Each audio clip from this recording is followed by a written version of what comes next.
গাজী বাবা ওই মন্ত্র দ্বারা শিকল দিয়ে বেঁধে গঙ্গায় ফেলে পুঁতে রেখেছে। তারপরে যখন তৈরি করা শুরু করেছে 4টে দেওয়াল হয়েছে, কিন্তু ছাদটা কমপ্লিট হয়নি, ভোর হয়ে গেছে। এক রাতের মধ্যে হ্যালো বন্ধুরা, চলে এসেছি তোমাদের সামনে নতুন একটি ভিডিও নিয়ে। এটি হচ্ছে গাজী বাবার জাফর খাঁ গাজীর দরগা। তো গাজী বাবা এই দরগার স্থাপন করেছিলেন। তো এখানে অনেক অপদেবতার ঘটনা আছে। তো একদিনে এই মন্দিরটা স্থাপিত হয়েছে, এই মন্দির বলছি সরি, এই দরগাটা স্থাপন হয়েছে। হ্যাঁ, তো কী ঘটনা আছে তোমাদেরকে পুরোটা বলছি, তো তোমরা সঙ্গে থাকো এবং পুরো ঘটনাটা দেখতে থাকো। তো এটা হলো ত্রিবেণীর জাফর খাঁ গাজী বাবার দরগা মাজার।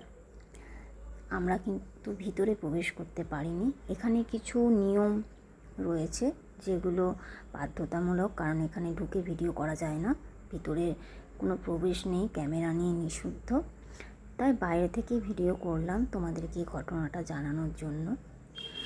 ঘটনাটা হচ্ছে, এই যে দরগাটা তৈরি হয়েছে, এই দরগাটার পিছনে কিছু অপদেবতার হাত ছিল, যেটিতে তারা বাধা দিয়েছিল।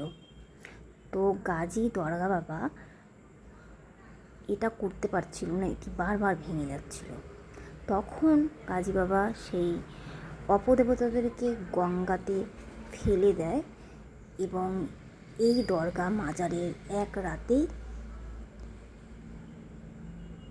স্থাপন করেন। তো এটি হচ্ছে একটি ঐতিহাসিক জায়গা। এখানে সর্বধর্ম সমন্বয়ে সব ধরনের মানুষই এখানে আসতে পারে। তো বন্ধুরা, আপনাদের কাছে আমার একটি বিশেষ অনুরোধ যে এই ভিডিওটা কিন্তু আপনারা প্রত্যেকেই দেখবেন শ্রদ্ধা সহ,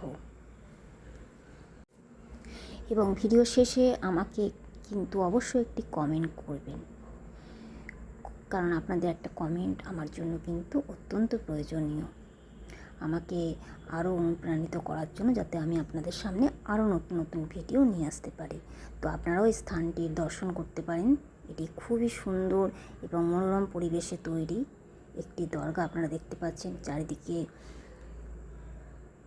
কবর দেওয়া আছে, এগুলো সবই কিন্তু ঐতিহাসিক। এটি গভর্নমেন্ট থেকে কিছু রুলস রেগুলেশন আছে, তো সেগুলো আপনারা কিন্তু মেনে চলবেন। তো ধন্যবাদ বন্ধুরা। এই মাজারটা হচ্ছে প্রায় 800 বছর পুরনো, এক রাতে তৈরি। এই গাজী বাবা যখন এই মাজারটা তৈরি করে, যখন তৈরি করা শুরু করেছে, একটা দেওয়াল তৈরি করে যখন দ্বিতীয় দেওয়ালে যাচ্ছিল, তখন অপদেবতারা ওই দেওয়ালটাকে ভেঙে দিচ্ছিল। তখন গাজী বাবা রাত যখন 1টা-1.5টা বাজে, গাজী বাবা দেখছে যে আমার এটা তৈরি করা কমপ্লিট হবে না।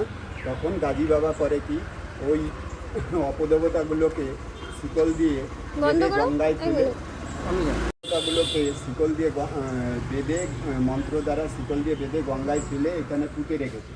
তারপরে যখন তৈরি করা শুরু করে, ভোর হতে হতে এই মাজারের 4টে দেওয়াল কমপ্লিট হয়েছে, কিন্তু ছাদটা কমপ্লিট হয়নি।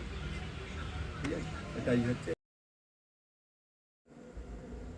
তো এটি হচ্ছে সেই রাস্তা যেখানে আমরা গাজী দরগা মাজারে যাচ্ছিলাম। তো সেই সময় এই রাস্তাটা দেখতে পাচ্ছি, ওপরে করে আমরা যাচ্ছিলাম। এটা হচ্ছে সেই রাস্তা।